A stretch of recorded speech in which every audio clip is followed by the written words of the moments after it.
তো ইফতারের জন্য আমাদের শাহী টুকরা একদম রেডি। আসলে কখনো বসাই নেই, যে আমার আব্বা বসাইতো আমি যখন ছোট ছিলাম। চালের দামের ভিতরে দই রাখলে নাকি দই অনেক ভালো হয়, জমে যায়। এটাই আজকে আমরা ট্রাই করব।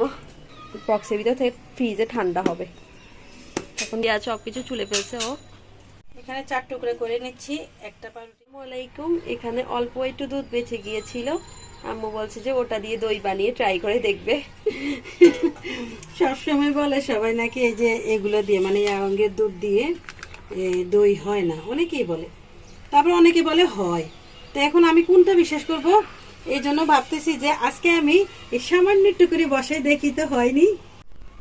আম্মু একটা দইয়ের ডাব্বা নিয়ে আসছিল, ওটা প্রায় এখন শেষ হয়ে গেছে। ওটা দিয়ে আমরা তৈরি করব। এই যে 2টা কাপ নিয়ে নিছি। এগুলো করে আমরা কি খাইছিলাম? ফিরনি। ফিরনি খাইছিলাম, হ্যাঁ। এই 2টা কাপ নিলাম। আর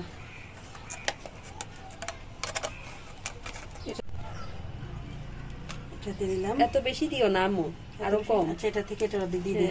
হ্যাঁ হ্যাঁ, এখন এটা মাখাই দাও। আম্মু আসলে দই একদম বানাতে পারে না, আম্মু ভয় পায় এটা। আমি আমাকে বলছি তোমার হাতে সবকিছু হয়, দইও হবে ইনশাল্লাহ। দেখি ইনশাল্লাহ আল্লাহ। এখন এটাকে আমরা এই তো ওই সার লাগবে না এইভাবে না? হ্যাঁ। আসলে কখনো বসাই নেই, যে আমার আব্বা বসাইতো আমি যখন ছোট ছিলাম। তখন আমাদের মানে গাভী ছিল, তো দুধ দেওয়া গাভী ছিল। তো আমার আব্বা প্রতি মাসে একবার করে দই বসাইতো, আর আমরা সেই দই খাইতাম। এত ভাল লাগতো, এত মজা হইতো। 2টা কাপে হবে না?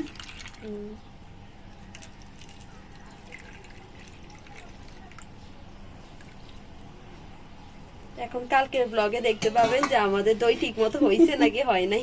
চালের দামের ভিতরে যদি দই আবার পড়ে যায়, এই জন্য আম্মু এরকম বক্সের ভিতরে ঢুকিয়ে রাখবে। হ্যাঁ, আমার কাছে ওটা মানে সিউরিটি লাগে না, যদি আবার চালের ভিতরে কোনো পোকা টোকা থাকে তখন। এই জন্য আমি আগেই আমার সেফটিটা করে নেই, ভালো করে লাগাই দিছি। এবার আমি চালের ড্রামের ভিতরে ঢুকে দিব, চালের ড্রামের ভিতরে রেখে দেবো। চালের দামের ভিতরে দই রাখলে নাকি দই অনেক ভালো হয়, জমে যায়। এটাই আজকে আমরা ট্রাই করব। আমাদের কিন্তু কোনো ধারণা নেই, আমরা কিন্তু ট্রাই করতেছি।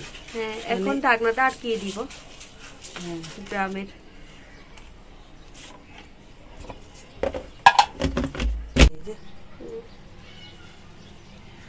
এটা আজকে মাংস নিয়ে আনিছি। আজকে তো শুক্রবার, তো আজকে দ্বিতীয় শুক্রবার রমজানের, না তৃতীয় শুক্রবার। আর একটা শুক্রবার বাকি আছে। হ্যাঁ, মাংসটা এখনো ছুটে নাই। তো আজকে আমরা এটা ইয়া রান্না করব, মানে রোস্ট রান্না করব, আর সাথে একটু পোলাও করব। কারণ বাচ্চারা বলতেছে যে মানে মাংস এনে ভালো লাগে না, ভাত দিয়ে খাবে না, একটু পোলাও করার জন্য। অনেকগুলো ভাত রয়ে গেছে আজকে। তো আজকে অবশ্য ওরা বলতেছে পোলাও খাবে, মুরগি খাবে। তো ভাতগুলো কে খাবে? কালকে আমরা কেউ ভাত খাই নাই। হ্যাঁ, কালকে রাত্রে কেউই তেমন ভাত খায় নাই। এখন আমি ভাবছি যে এগুলো রেখে দেই, মানে ফ্রিজে তুলে রাখি, তাহলে কালকে কিছু একটা করা যাবে। এতগুলা ভাত ভালো নষ্ট হবে। রোজার দিন তো, রোজার দিনে আসলে সব কিছু খাওয়া হয় না, সব মানে পরিমাণটা বুঝি না। মনে হয় যেন বেশি লাগবে, আবার মনে হয় যেন হবে না, এরকম পরিমাণটা বুঝি না। এই কারণে একটু বেশি রান্না করে হয়ে যায় আর কি। এই যে অনেকগুলো তরকারিও রয়ে গেছে, তো ভাবছি এগুলো তুলে রাখি, যদি কেউ না খায় তাহলে গরম করে দেব, আর না খেলে কালকে খাবে আর কি। আমি অবশ্য ফ্রিজে কখনোই তেমন একটা তরকারি রাখি না, কিন্তু রমজানে আমি বাধ্য হয়ে রাখতে, কারণ রমজানে আমি পরিমাণটা বুঝি না, রান্না করি অনেক সময় খাওয়া হয়ে যায়।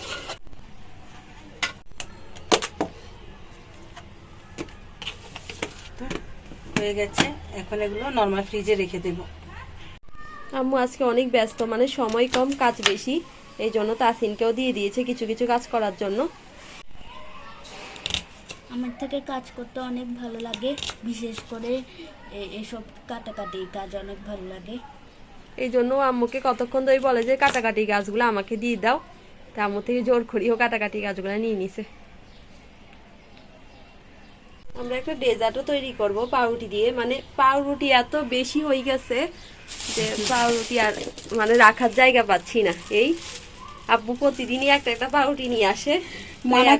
মানা করলে আর আনবে না, আর যদি ওরা মানা না করি ও সবসময় আনতেই থাকে। এই তো দেখেন এত বড় একটা পাউরুটি, আর পাউরুটি খাই শেষ করতে পারতেছি না, তো আম্মু বল যে থাক আমরা একটা ডেজার্ট বানাই ফেলি, তাহলে অনেকগুলো পাউরুটি খরচ হয়ে যাবে। পাউরুটি অনেক নাস্তা আছে, তো আমরা ভাবছি ওগুলোই বানাই ফেলি। হুম।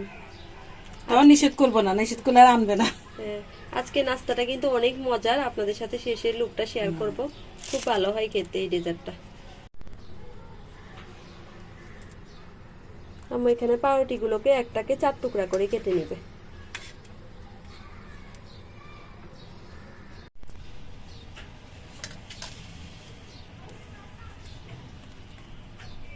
এখানে 4 টুকরো করে নিচ্ছি একটা পাউরুটিকে, আর আমি সাইডগুলো ফেলছি না, সাইডগুলো ফেলে কি ফেলার কি দরকার, সবই তো ঠিক আছে।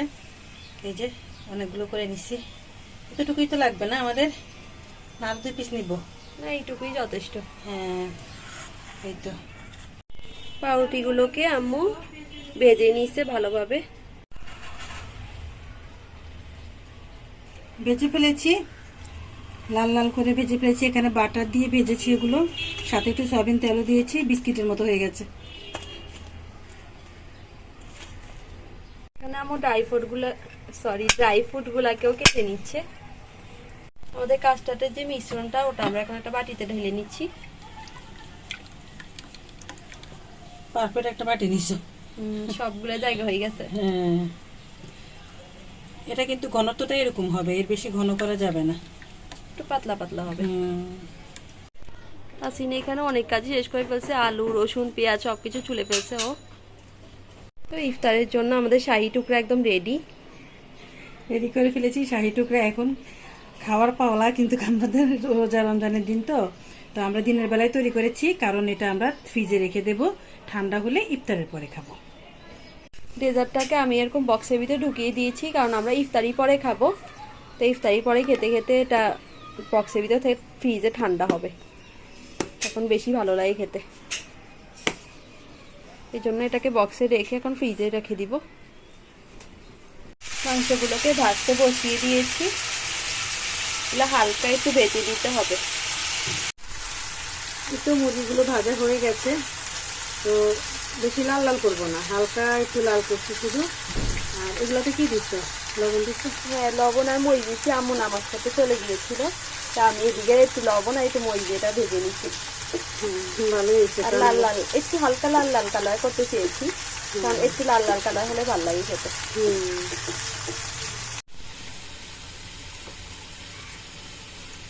এখন পরিমাণ মতো তেল দিয়ে দিলাম, পেঁয়াজ কুচি দিচ্ছি। আমি অনেকগুলো পেঁয়াজ এমনিতেই মানে ব্লান্ডার করে নিছি, এই জন্য এখানে অল্প পেঁয়াজ দিলাম। দিয়ে আসছি আজকে। এখন এখানে আমি আগে একটু রসুন আর একটু আদাটা একটু ভেজে নিচ্ছি। রসুন দিয়ে দিলাম, আদা দিয়ে দিলাম।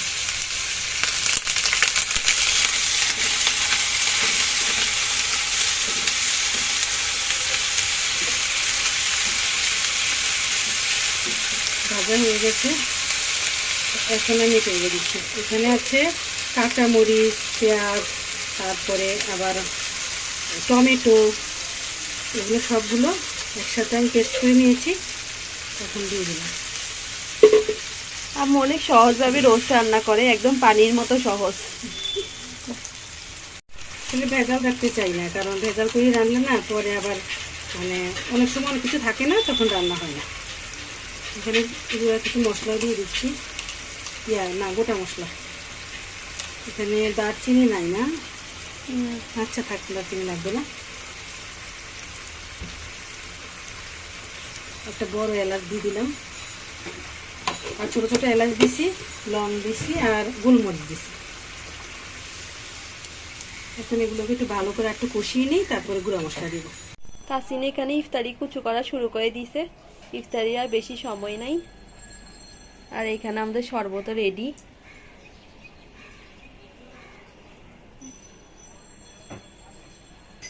মশলা কষানো হয়ে গেছে, এখন মাংসটা দিয়ে দিচ্ছি। আর মাংসের সাথে কে কে আলু দেন বলেন তো? আর কেউ না দেখ, আমি দেখ।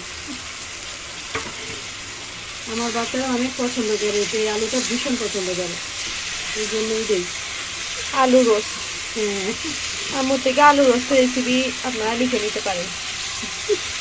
এখন কিছুক্ষণ এইভাবে কষাবো।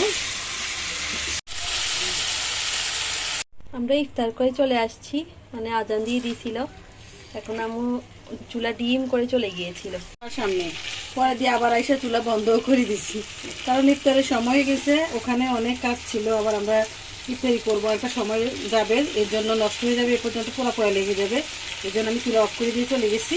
তো যে এখন হয়ে গেছে, এখন আমি দিয়ে দেবো দই,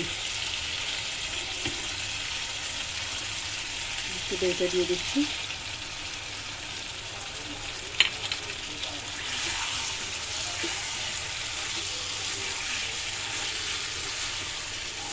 কষিয়ে তারপর দিব দুধ।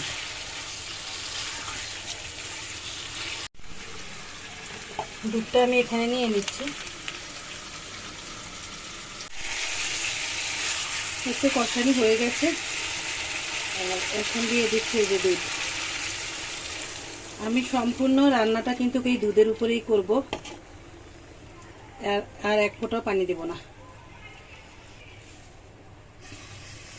তাহলে এটা মজা হয়। যখন দুধের উপরে এইভাবে রান্না করি তখন কিন্তু খেতে অনেক ভালো লাগে।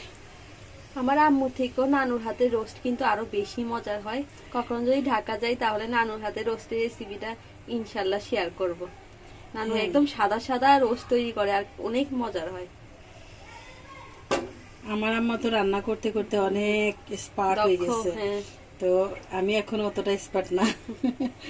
ঠিক আছে, আর এখানে যে কাঁচামরিচ দিয়ে দিয়েছিলাম একটু, মানে গোটা কাঁচামরিচ, আর এখন দিয়ে দেব সামান্য করে একটু চিনি। চিনিটা না দিলে নাই হয়, কারণ চিনিটা দিলে মানে স্বাদটা অনেক বেড়ে যায়।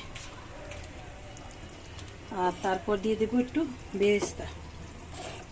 অনেক দিন হয়েছে এই বেরেস্তাগুলো করে রাখছি, এখন শেষ হয়ে গেছে, আর এই যে অল্প কয়টা আছে, যে কয়টাই দিয়ে দিলাম। রান্নাটা হয়ে গেছে, আর এখন আমি আর 2-1 মিনিট ঠান্ডা করে তারপর চুলাটা অফ করে দিব। আর এদিকে যে পোলাওটা বসিয়ে দিয়েছি, এটা এখনো বলক আসেনি,